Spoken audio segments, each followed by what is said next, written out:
त्या भगवान परमात्म्याचं चिंतन करा, त्या भगवान परमात्म्याचं नामस्मरण करा. अरे काय होईल त्यानं?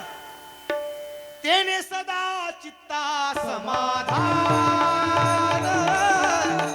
तेने सदा चित्ता समाधान,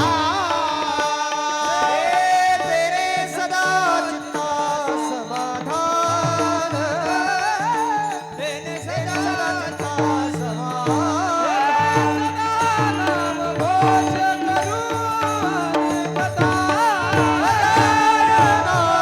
घोष करू हरी नाम घोष करू कथा घोष करू हरी कथा.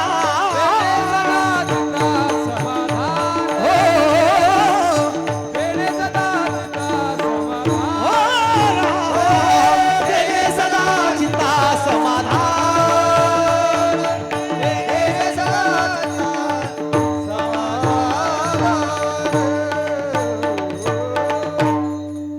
हो, हे सगळं तुम्हाला मिळेल, पण त्यासाठी तुम्हाला हा नरदेह गरजेचा आहे. हा, कारण पशु काय पाप पुण्य जाणती आणि उत्तम मध्यम. हे बघा, पशु पक्ष्यांच्या योनीमध्ये खऱ्या अर्थानं त्यांना या भगवंताचं चिंतन करता येत नाही, भगवंताचं नामस्मरण करता येत नाही. काय येतंय सांगा बरं? येतंय का? तुम्ही असं कुठं बघितलंय का की एखाद्या मंदिरामध्ये 10-15 गाढवं एकत्र आले आणि त्यांनी टाळ पखवाज घेतला, मृदंग घेतला आणि भजन सुरू केलंय? असं कधी बघितलंय? नाही राजा.